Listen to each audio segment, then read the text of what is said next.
Welcome back to the channel. This is Abba with CoffeeNCode. Today we'll be having a look at functional polymorphism. I've prepared a quick example just to make a simple calculator. So we have a sum and a subtract, and then you just take in integers, return integers, and just add them together and minus them together. And we have our values down here that are very straightforward, 10 and 5 to sum and 10 and 5 to subtract, so we should see 15 and 5, which is correct. Now what happens if we don't want to add up integers, we want to add up doubles, 10.5 and 5.5. Then you might see that we need another function.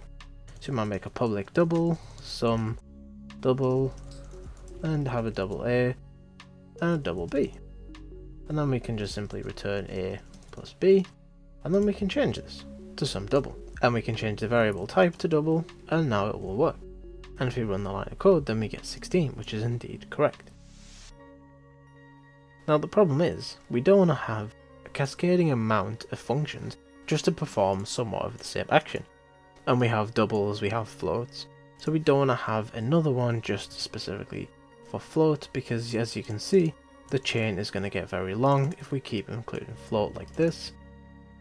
So now we have 3 functions just to return A plus B. So the ideal world is you can return just a sum function. And if you call them both sum, then it still works. Although you have the same function, they require different parameters. So C# is clever enough that when you go to call a function, it can decide which one it is to include. So when we type in .sum in here and press the brackets, you can see that it says one of 2. Using the arrow keys will let us jump between the 2 different definitions of this one sum function. So we see we can take an integer or an integer, and if we press down arrow, we can see you can either take a double or a double. And if we start to type an integer, then it will always choose the integer function, and we don't have to worry about that. So we can add in a double and return back an integer, and then also add in another one for a double and say 10.5 and also 10.5. And this won't be a problem because it can automatically pick which one it needs. There we go. So although that we're calling the exact same function, this one is using the double as it says there in the tooltip, and this one is using the integer as it says there. And we can do the same thing with subtract if you really wanted to. Double sub, double B, and then we can just return A minus B again, and then that's all we would need. And then we could just do the same adjustments, change the return type, change the variable name, and we can give it some more values, and then we can just simply return it. If we run that again, you can see that we've got the same values as well. So just a quick recap. So we have a class calculator, which includes a public int sum and a public double sum. And because they're called the same name with different parameters, then C# lets us do this. If we include an int A and an int B, then it's not going to let us because it says it's already defined sum with the same parameter types. So as long as we have the types different, then it doesn't matter what we include inside, and we can let the user have more options for their calculator. You don't want to have a situation where your calculator only accepts integer values, it wants to accept doubles as well. So when they type in something to the console and you read it in, you can choose whether you want to read it as an integer or as a double, and it doesn't matter which one you choose, because if you add more functions, you can pass either value and you can still return it without an error. If you have a function that relies only on integers and the user types in 10.5 because you didn't specify it needed to be a whole number, then this is going to cause a crash. So it's always best to try and double up as many functions as you can when you're doing situations like this, so the program and the user has flexibilities with what they can enter into the functions. So now that I've showed you our implementation of polymorphism, let me show you how C# uses it for the functions that we use day to day. For example, if you use integer try parse, you can see it says one of 2. So this both accepts a string s, a provider, and an out, but it also accepts just a string and out variable. So what they have defined, if you control click on try parse, as you can see right here, they have multiple defined. So you can give the functions different parameters when you're trying to parse an integer. And the same thing is true when you use the parse. You can have just the string on its own, with some styling, some provider, the list just goes on.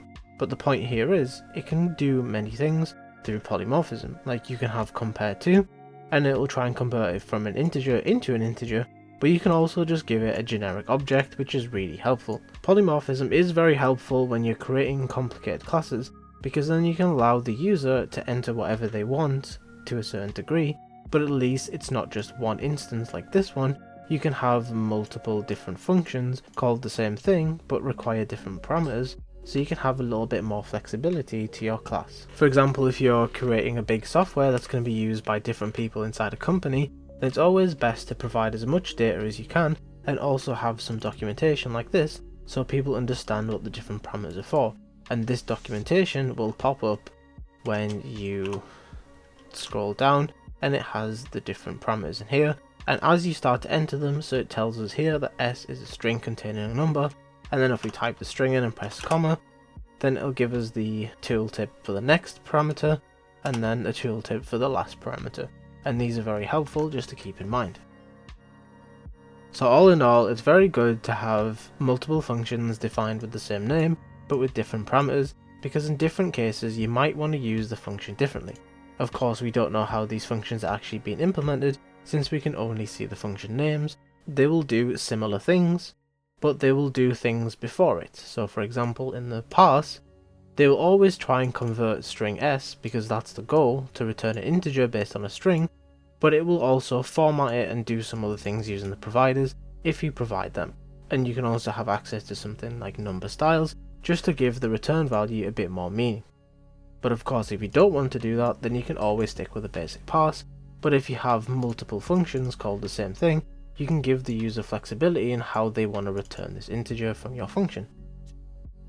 So let's just see how this is used in the real world example. CW tab tab, and we can just say enter number, and actually make this a write, and then we can say int first num equals convert to int32, and here again, as you can see, we have 19 versions of toInt32. And if you look, there is a stupid amount of different ways that you can convert from something to an integer. From an integer to integer, strings, long, objects, ulong, floats, so the list goes on, and there's a lot, so it allows more flexibility when the user tries to do something like this. What we want to convert is the read line from the console, and let's do the same thing for the second number.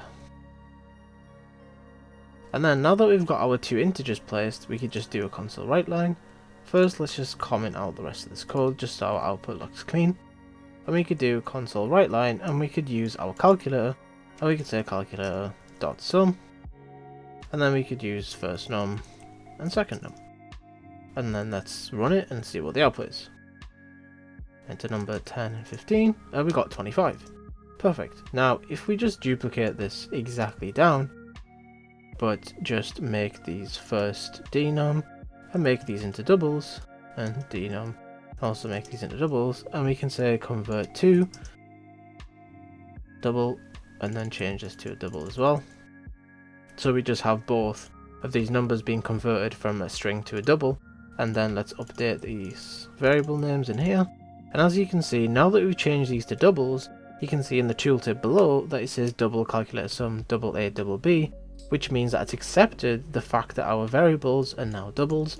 And if we run the code again, 10, 15 for the integers, and 15.5 and 12.5 for the doubles, and we have the correct answer. So polymorphism helped us out here greatly, because we have a bit more flexibility with what numbers that we can sum, and then if we did the same thing for what numbers what we can subtract as well, and this will work exactly the same way if we just change these to sub,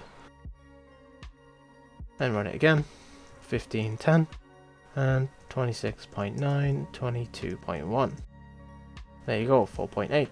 So this works perfectly when we have different operations in our program, but we want to control it through one singular function. That's the same way that convert to double does. It allows for multiple different entries, so it doesn't restrict the user at how much functionality they can perform. The only constraint is how they've created it, and they've created it with pretty much every single data type that you could possibly want, and if all else fails, then you can use something generic like an object, so they've covered all the ground that the user could possibly want, and that's the goal with polymorphism. Thank you for tuning in, I hope this video helped. I'm going to be making a C# course coming up soon, so keep your eye out. In the meantime, if you want to check out my Patreon to support the channel, I'd greatly appreciate it. Don't forget to like and subscribe. I'll see you in the next one.